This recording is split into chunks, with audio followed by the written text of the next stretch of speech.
Why Republicans avoid town halls in red states. Joining me now are two individuals with deep insights into life in Republican-dominated states.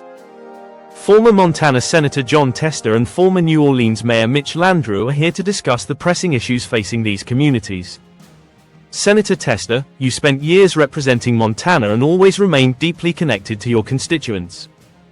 Given the policies currently being implemented, how do you see them affecting the people in your state? Tester, well, tariffs are a major concern because Montana relies on export markets to sell its grain and pulse crops.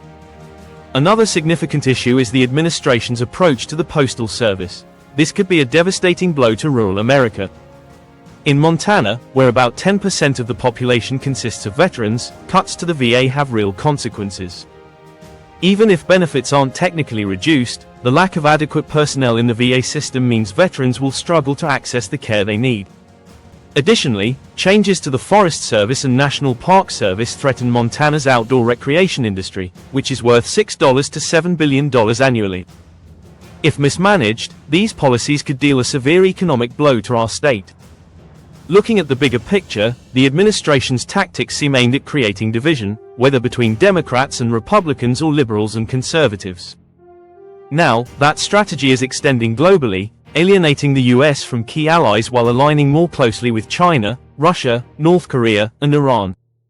This approach is dangerous, and unless Democrats develop a strong counter-message, rural communities across the country will suffer.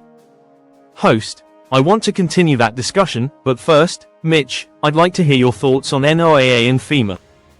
These agencies play a crucial role in disaster preparedness, yet they appear to be in the administration's crosshairs.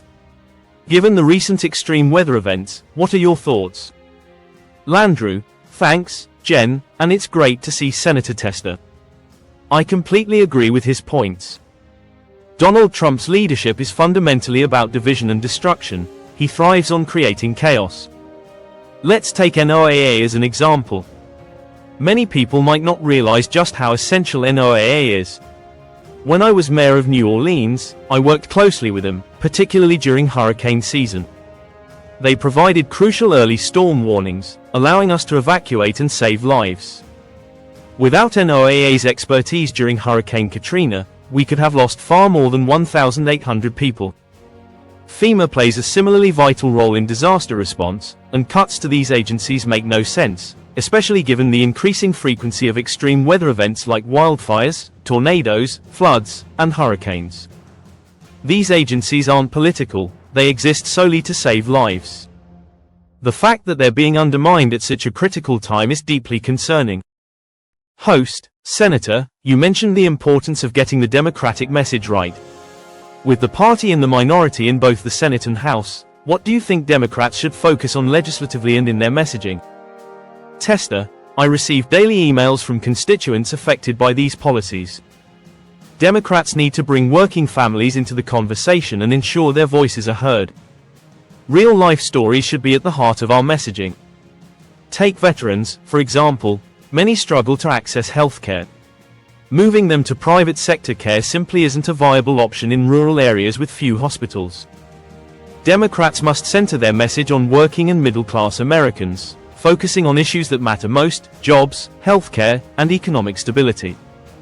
That's why town halls are so important, regardless of party affiliation. Elected officials need to engage with their constituents, listen to their concerns, and respond accordingly.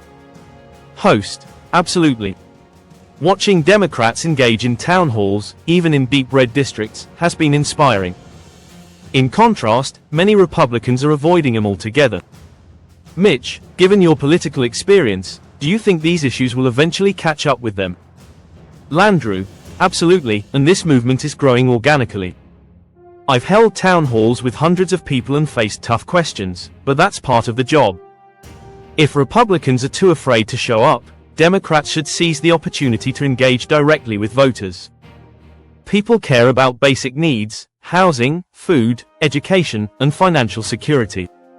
But instead of addressing these concerns, Trump is fixated on divisive distractions. Everything he touches seems to fall apart, yet he spends more time talking about trivial matters than real economic relief for working Americans. If elected officials, Republican or Democrat, Want to understand what people need? They must go out and talk to them. Voters will tell you what matters most, and that's the message Democrats need to amplify.